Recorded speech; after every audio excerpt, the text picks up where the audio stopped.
Good morning, everyone. Happy Wednesday. It's a concrete pour day. It's below freezing. We had a nice frost. The pour was delayed. It was supposed to be Monday, but it was even colder on Monday. Today is cold in the morning. It should warm up. So today's pour day. So we're going to take a quick look. They're in there prepping, getting things ready. Then I got to take these guys to school. And then I'll be back and there'll be some pouring. So they have their laser set up here, and they're going to get setting the final grade of the floor, getting that all dialed in. We have two crews here today. So they have rebar going in. This is a fiberglass rebar. That's going in. So one crew is tying that off right now, and the other crew is doing all the other prep work. So the pour today is 44 yards, so it's going to be 5 trucks, and they have a pump here so they can pump the concrete in to fill up the whole building.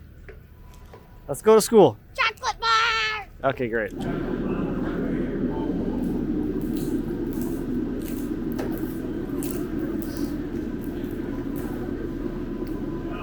Yeah, just got back. First truck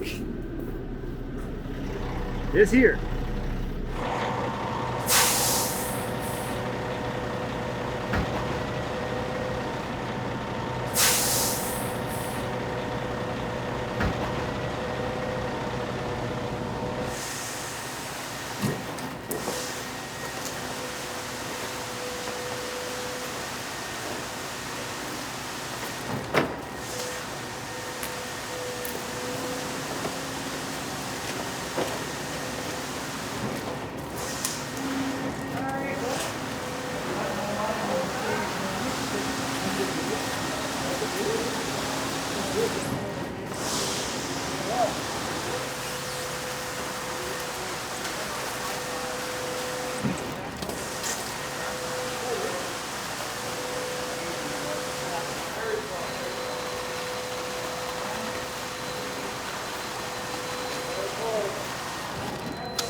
Alright, so they got the chalk line on the wall, which is their kind of rough idea of where the height of the floor is going to be.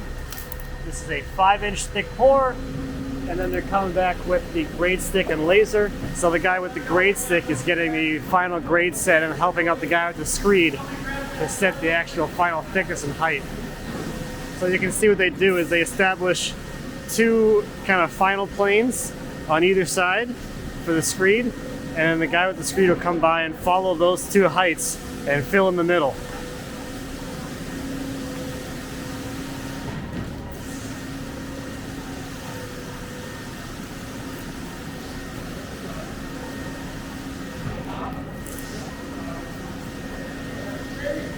And you can see they're getting the next one ready here. They're making another peninsula, and they'll set it just like this one, and then they'll fill in the middle with the screed. That's probably one of the biggest questions we got about this, is how they're able to pour inside of a finished building with the walls in place already, instead of just having a big slab and just screeding the whole slab off. This is the same way they did the basement floor in the house. They set some reference areas first, and then just bring the field in to the same height as those reference areas. And it's cold today.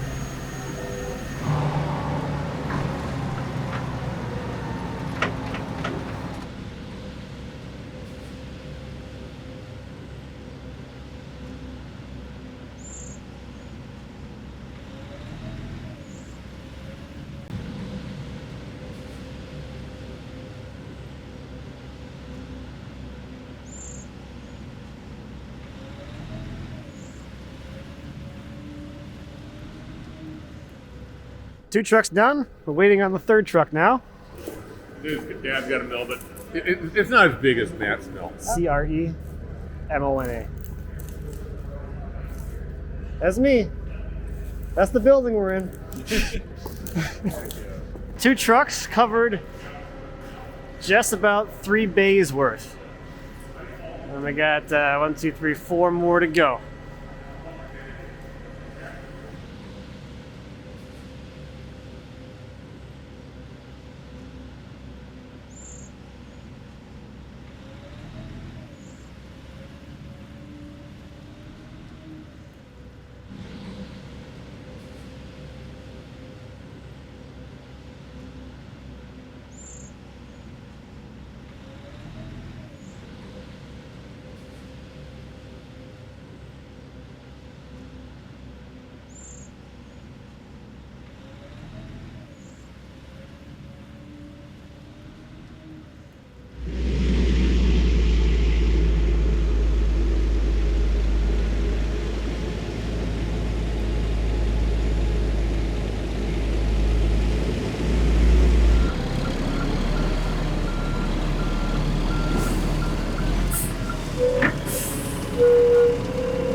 We're just waiting on the last truck.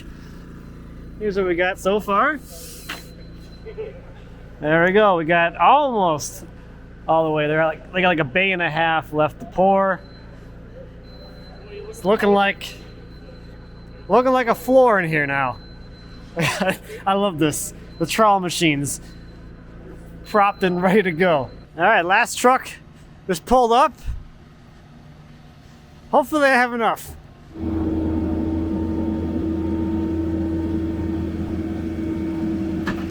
What we got here? All right, we got 2 bays left.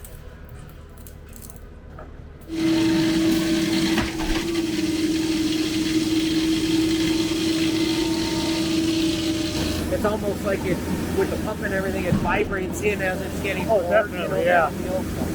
It actually, like, we don't have to worry about lifting the rebar. We more almost have to step it down because it causes it to float just with the hydrostatic pressure of pumping and all that. Yeah, you can see it's up. Yeah, it lifts itself. And you got the fiber reinforced rebar now, which has got more tensile strength than the metal or the steel rebar, and it'll. Yeah, I like that. It's super light too. It's so much easier to work with.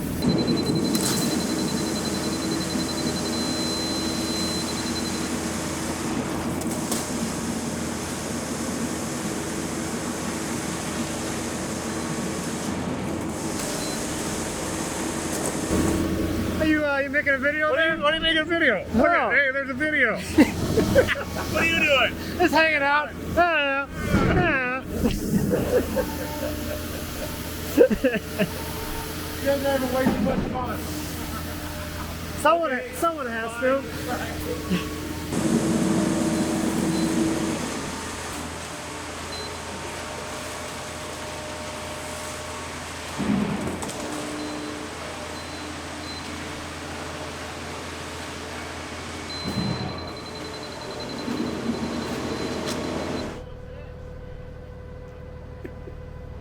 All right, last truck is here. Partial load and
okay.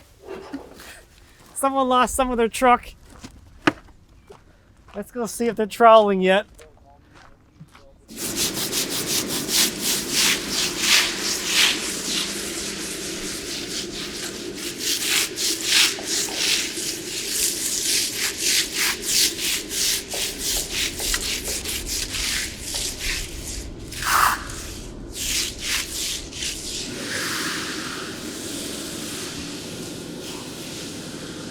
So they're starting on the troweling now, so they have a couple of guys going around the outside with hand trowels where the machine can't reach, and then Dan is running the power trowel in the middle there. What they're doing at this point is bringing the cream up to the surface so they can keep troweling and troweling. I don't know how many times they're going to go around and trowel, but it's first step. It's looking good.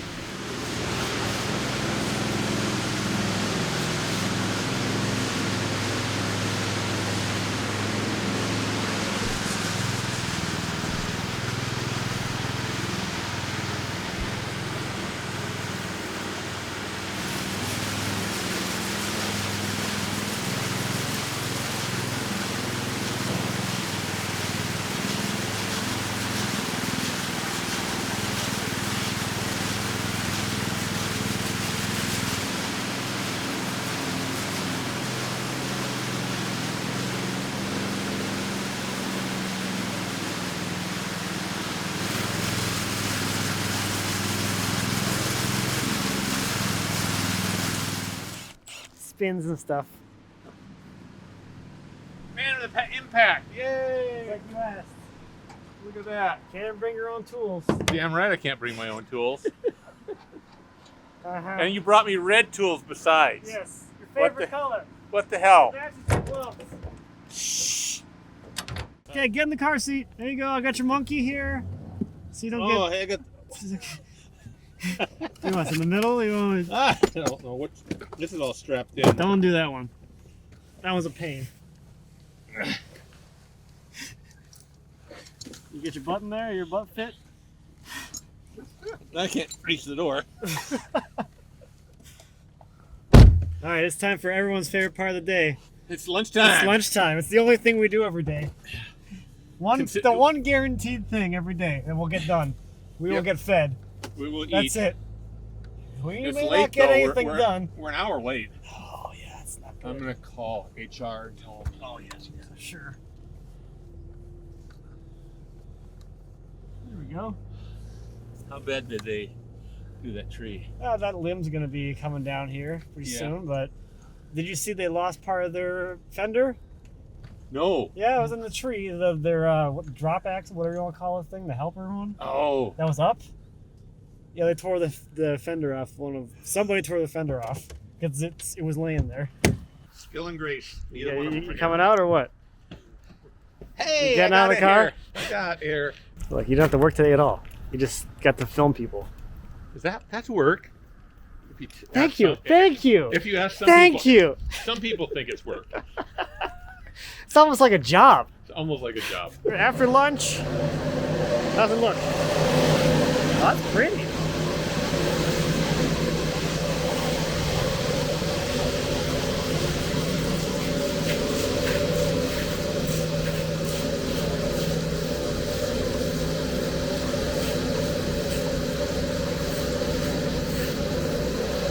Second round. Second? Yeah, because that was the first when they did it. Oh yeah. It's gonna be second round, 2, 3. What they told me. Okay.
All right, it's 4 o'clock. Let's go see how things are looking.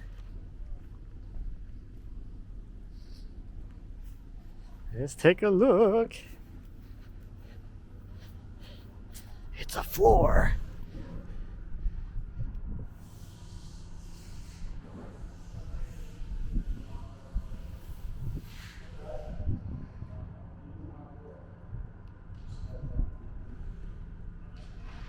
Good morning, happy Thursday. We're gonna go take a look at the floor and see how it looks. The guys are gonna come by sometime today to do the saw cuts, so that'll be happening today at some point. I didn't get into it yesterday, I forgot, but So when we kind of thought about how much concrete we're gonna need, we figured 44 yards, the square footage times the 5-inch pour, 44 yards. The concrete guys ordered extra, of course. They ordered 50, which also wasn't enough. So the total pour was around 52, 53 yards, so quite a bit. I think they poured a little thicker than 5, which I'm fine with. Let's take a look.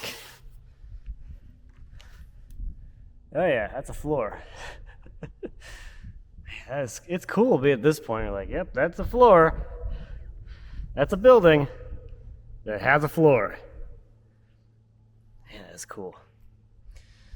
So they are going to come in and we're going to do saw cuts in line with all the posts. And then we'll have 3 cuts the whole length of the building in this direction. So it'll give us roughly 9 by 9 squares. We're really getting there. And it's weird. It's transforming once again. Okay, they started sawing. Let's take a look and see how this is going.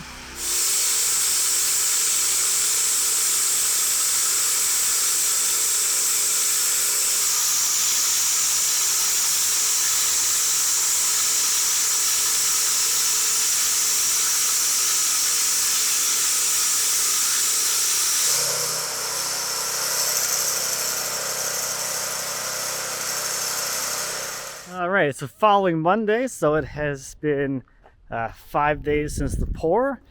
Let's see how things are looking. Ugh.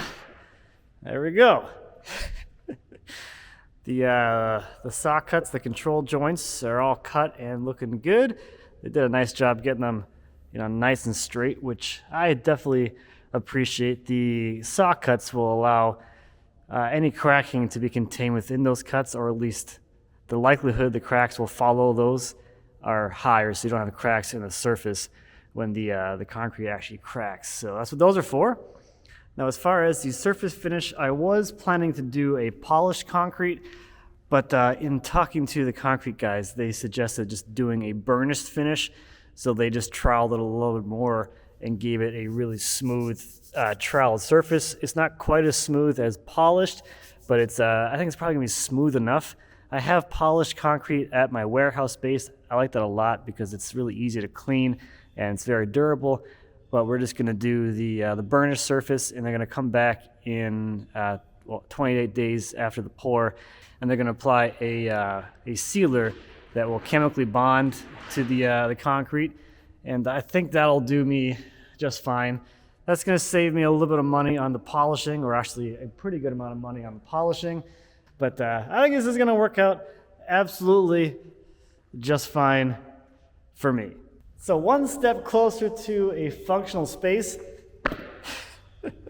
Having an actual floor in here feels pretty darn nice. So it is, the 24th today?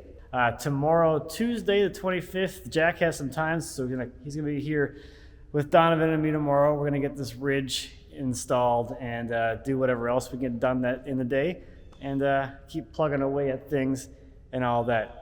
The slab is going to cure for about 10 days, and then I'm going to start moving in here. So later this week, I'll start moving my warehouse here.